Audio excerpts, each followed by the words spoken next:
ये बिल हुकूमत ने पेश किया है। 18 साल वाला मसला भी हमसे टकराता है।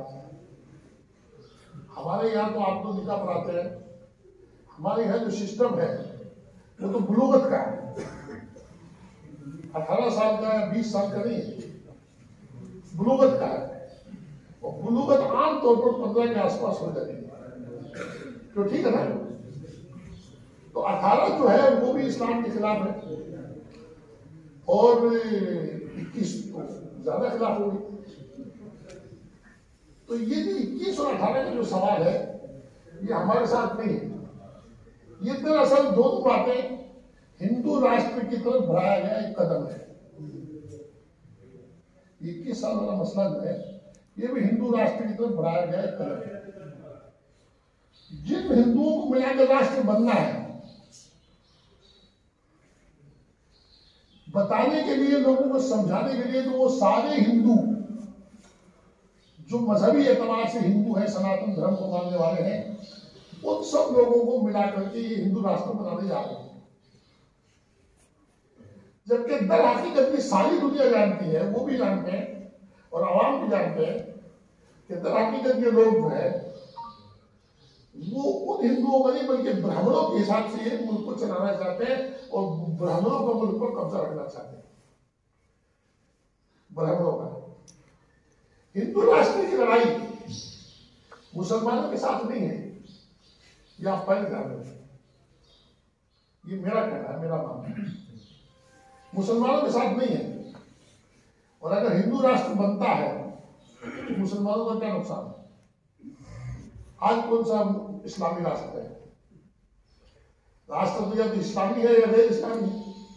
अब गैर इस्लामी राष्ट्र अगर है तो चाहे उसका नाम सेकुलर रखो, चाहे उसका नाम जमहूरी रखो, चाहे उसका नाम हिंदू रख दो, चाहे उसका नाम ईसाई रख दो, चाहे कुछ भी नाम रख दो उसका, गैर इस्लामी गैर इस्लामी, दोनों चीजें गैर इस्लामी है। हमारे ऊपर इससे कोई फर्क नहीं पड़ता। ये इन्होंने जो किया है, ये कुछ इनको नई इनकी अमेरिका से दोस्ती हो रही है, कुछ चीजें इनको इंटरनेशनल हालात के दबाव में करनी पड़ती है, कुछ चीजें इनको मुल्क की सियासत के दबाव में करनी पड़ती है, कुछ चीजें इनको माशी तकाजों के दबाव के मुताबिक करनी पड़ती है, और कुछ चीजें ये अपनी मर्जी के मुताबिक करना चाहते हैं। ये तकाजे होते हैं। ये आदमी तकाजा है कि शादी की उम्र जो है वो 18 कम है। दूसरा ये उसके जरिए जो यहाँ के आदिवासी हैं और गरीब तबका है, उन लोगों की जो तहजीब है और खासतौर पर बाल विवाह, छोटी उम्र में मुल्क का छुटकारा, मुसलमानों के वजूद की बका, कुरान और हदीस का अपनी असली शक्ल में वजूद, कुरान और हदीस का माने उसकी तफसीरात, तशरीहात है नहीं, वो सब, और मुसलमानों की जिंदगियों में दीन और ईमान का अमली तौर पर बका, ये चार चीजें, ये इनको 3 में भी समझ सकते हैं। ये उस वक्त का सबसे बड़ा चैलेंज था जो दारुल देवबंद के जरिए मुकम्मल हुआ। उसमें जो चौथा चैलेंज है कि मुसलमानों की जिंदगियों में अमली तौर पर दीन का बका, ये अल्लाह ने हजरत मौलाना मोहम्मद इलियास साहब रहमतुल्लाह अलैह की तहरीक के जरिए इसको मुकम्मल फरमा दिया। सही करो गलत करो, इस तहरीक के जरिए मुकम्मल करना। इस तहरीक के अलावा जितने दीन के तहफ्फुज़ के, मुसलमानों के तहफ्फुज़ के, मुल्क की आज़ादी के, मुल्क को छुटकारा दिलाने के, कुरान और हदीस के मतन के, उसकी तशरीहात और तालीक़ात के वजूद के जो मसाइल थे, उनको अल्लाह ने दारुल देवबंद के दूसरे अकादमी के जरिए पूरा फरमाया। लेकिन इसमें पार्टनरशिप दारुल देवबंद के अलावा किसी और की नहीं थी।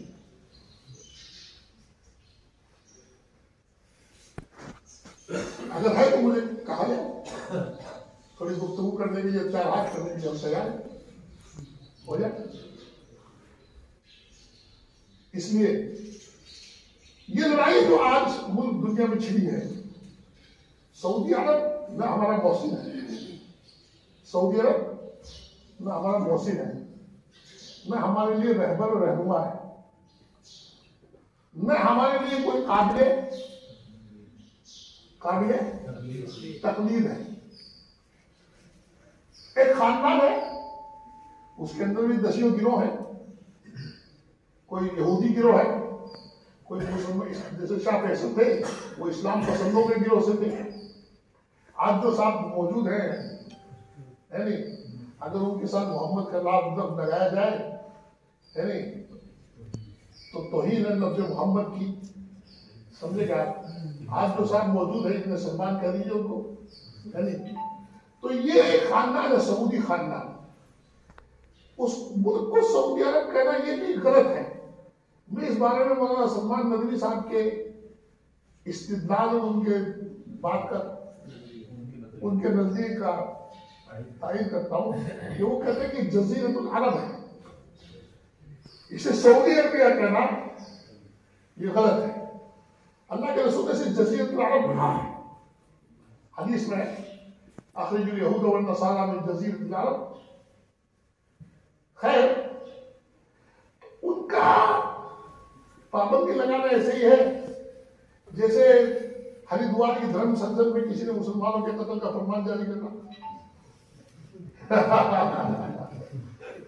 उसके लिए इतना मुतफक्किर होने की, इतना परेशान होने की जरूरत नहीं है, बल्कि इन चैलेंजों को समझने के लिए वो वाकया है कि हालात कितने खतरनाक है। हमारे रिश्तेदार मस्कत में बीमार हो गए, उन्हें कोई बीमारी थी, डॉक्टर ने कहा इलाज हो जाएगा, और डॉक्टर ने इलाज शुरू किया। सक्षम आदमी थे, 2 रुपये अच्छे आपने जुनू किए, लेकिन उनको दरमियान इलाज बुखार आ गया, दरमियान इलाज बुखार आ गया। तो वहां के डॉक्टर ने हाथ ऊपर कर दिया, तो कहा बुखारी तो आया है। बोला बुखार आना कोई बड़ी बात नहीं है, लेकिन इस बीमारी के दरमियान चलते हुए बुखार आना ये खतरनाक बात है, इनको यहां से शिफ्ट करो। तो उनको वहां मुंबई लाया गया, वहां उनका इलाज हुआ और बहुत तकलीफ हुई। तो जो दुनिया में जो हालात चल रहे हैं, इस्लाम के खिलाफ जो निशा दवानियां हो रही हैं, मुसलमानों के खिलाफ आलमी पैमाने पर जो हालात पैदा किए जा रहे हैं, इन हालात के अंदर सऊदी अरबिया का ये कहना, यानी जो मरकजी इस्लाम है, जहां पर हुजूर पाक सल्लल्लाहु अलैहि वसल्लम का रोज़े अक़दस है, जहां पर हरम मुतहर है, जहां पर हमारा कलेजा और दिल जहां बसता है, यानी मरकजी इस्लाम से इस तरह की बातें होना, ये वो बुखार की मुतरादी है। ये जो दुनिया में जो हालात चल रहे हैं, इन हालात के अंदर ये बुखार आना बड़ा खतरनाक है। इससे अंदाजा होता है कि सह्यूनियत और यहूदियत किस दर्जे गिर चुकी है और किस मतलब हद पे आकर के वो खड़ी हुई है। और उसने अब मुस्लिम हुक्मरानों को भी इस्तेमाल करना शुरू कर दिया। दीन की हिफाजत का जहां तक मसला है, ये जिम्मेदारी अल्लाह ने अपनी जिम्मे ली हुई। आप जानते हैं किसी हुकूमत, सऊदी अरब की हुकूमत नहीं क्या, वो तो खुद दूसरों की मरहूम मिलना थी, वो कोई इससे कोई खास फर्क, अल्लाह की हिफाजत पर कोई खास फर्क पड़ने वाला नहीं। खास फर्क पड़ने का ये है कि जब हालात की शिद्दत किस हद तक जा चुकी है कि अब मुस्लिम हुक्मरान भी, और वो भी मरकज़े इस्लाम में बैठे हुए, और मोहम्मद सल्लल्लाहु अलैहि वसल्लम के नाम की रोटियां खाने वाले भी अगर इस्लाम के खिलाफ और दावत के खिलाफ अगर खड़े हो रहे हैं, तो हालात ज्यादा शदीद है और हमें ज्यादा शिद्दत के साथ काम करने की जरूरत है, ज्यादा शिद्दत के साथ काम करें। इसलिए जितने पैगाम आए सोशल मीडिया पर, प्रिंट मीडिया पर, जितने पैगाम आए आ रहे हैं, लोग जिस तरह फिक्रमंदी का इजहार कर रहे हैं, करते रहेंगे, होता रहेगा। उसमें सबसे अहम पैगाम जो हालात के सही अंदाजे का पैगाम है, मेरी नजर, मेरे ख्याल, बहुत सारे लोग गालियां भी दे रहे हैं, कुछ भी कर रहे हैं, कुछ भी कर रहे हैं, नाम ताम भी कर रहे हैं, वो है मौलाना महमूद बंदी साहब का पैगाम। उन्होंने पैगाम ही दिया कि हमें हुकूमत सऊदी अरब की पाबंदी से कोई फर्क नहीं पड़ता। अगर वो हम नवा हो जाते, अगर वो ये कह देते सऊदी अरब में कि हम जो है दावत और तबलीग को इजाजत देते हैं, वो करे, तो दावत और तबलीग की सेहत पर क्या इजाफा हो जाता? आप बताइए। और उनके उस पाबंदी लगाने से क्या फर्क पड़ गया? क्या होगा? है नहीं?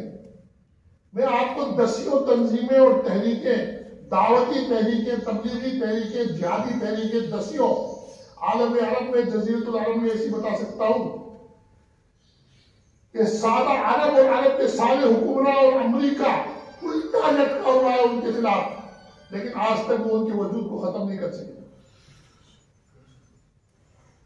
अनवर सादात ने मिस्र की जेलों में ठूस दिए थे सारे के सारे मुस्लिम नौजवानों को, और जब मिस्र की जेलों पर उसने छापे मारे, जेलों पर छापे मारे, जेलों पर, तो सिर्फ मौलाना अली मियां साहब की माजा खसर आलम मिहितात मुस्लिमीन जो है, मौलाना अली मियां साहब की माजा खसर आलम के 1.5 लाख मुस्लिम मिले थे जेलों में से, और वो भी मिस्र की जेलों में से।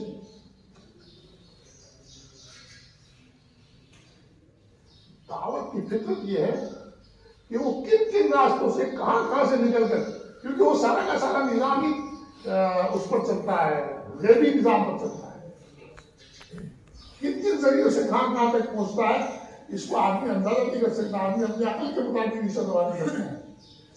तो मौलाना महमूद साहब का पैगाम यह है कि अब हमें ज्यादा ताकत के साथ खड़े होना चाहिए। अब तक हम लोग अमली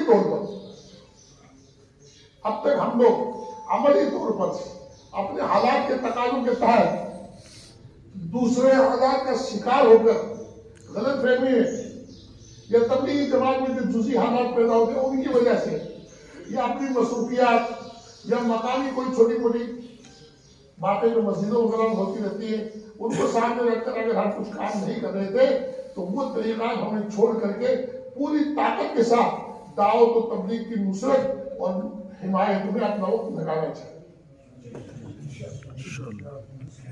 और 100% हमें भी उसके अंदर जुड़ना चाहिए, उसको ताकत पहुंचानी चाहिए, और 100% उम्मत को जो उलमा के और आइम्मा के ज़ेरे असर है, उस उम्मत को तैयार करना चाहिए कि वो आमाल में जुड़े और दावत और तबलीग की नुसरत करे, हिमायत करे, और उस काम को इतनी ताकत से चलाने में हमें मदद करनी चाहिए कि अल्लाह करे कि वो दिन आए कि 100% मुसलमान जो है वो उम्मत का दावत और तबलीग के अमल पर खड़ा हुआ।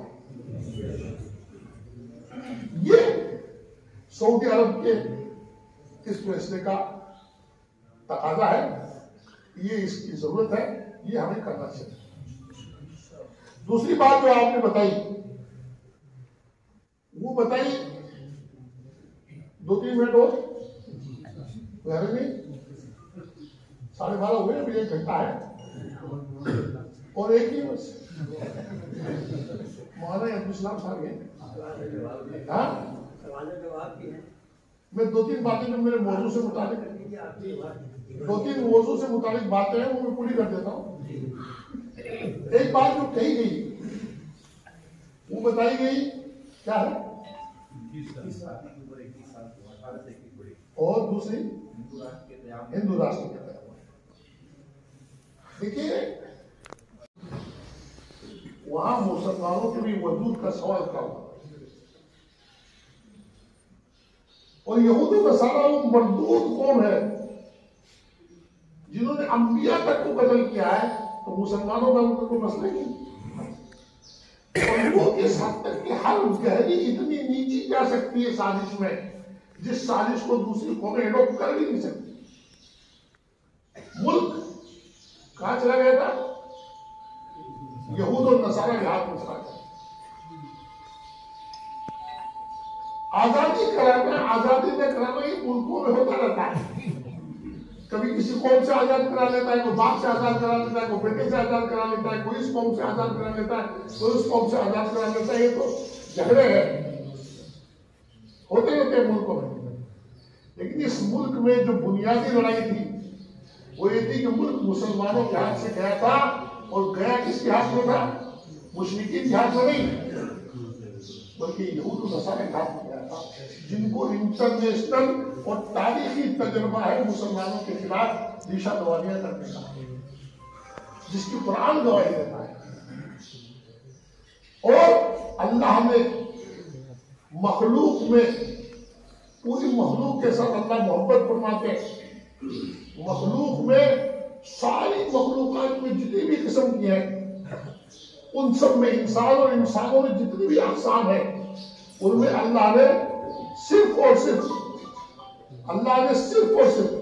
खुद का दुश्मन यहूद और नसारा को ही करार दिया है। बाकी किसी भी कौम को अल्लाह ने अपना दुश्मन करार नहीं दिया। अदुव्वल्लाहि व अदुव्वकुम, अदुव्वल्लाहि, जो तुम्हारे भी दुश्मन है तो अल्लाह के भी दुश्मन है। अल्लाह ने अपना दुश्मन करार दिया। वो कौम मुल्क पर आकर काबिल हो गई। अल्लाह के दुश्मन, नबियों की दुश्मन, नबी पाक सल्लल्लाहु अलैहि वसल्लम के दुश्मन, और नबूवत के दुश्मन, और नबूवत के मानने वालों के दुश्मन। ऐसी खतरनाक कौम ने मुल्क पर कब्जा कर लिया। उस कौम से मुल्क को आजाद कराना, मुल्क को छुटकारा दिलाना, पूरे मुल्क में जो भी बसने वाले लोग थे, क्योंकि मुसलमानों के हाथ से मुल्क गया था, इसलिए मुसलमानों की एक फितरी जिम्मेदारी बनती थी कि वो मुल्क को मुसलमानों को वापस ला के मुल्क के लोगों को दे। एक नंबर बात। दूसरी नंबर बात ये थी कि इस्लाम को अपनी असली शक्ल में, कुरान और हदीस की असली शक्ल में बाकी रखना था। और तीसरी जरूरत ये थी कि मुसलमानों के न सिर्फ के वजूद को बाकी रखना था, बल्कि उनकी जिंदगियों में दीन को बाकी रखना था। ये तीन चैलेंज बैक वक्त उम्मत के सामने थे, जिसको अल्लाह ने दारुल उलूम देवबंद के कयाम के जरिए अल्लाह ने मुकम्मल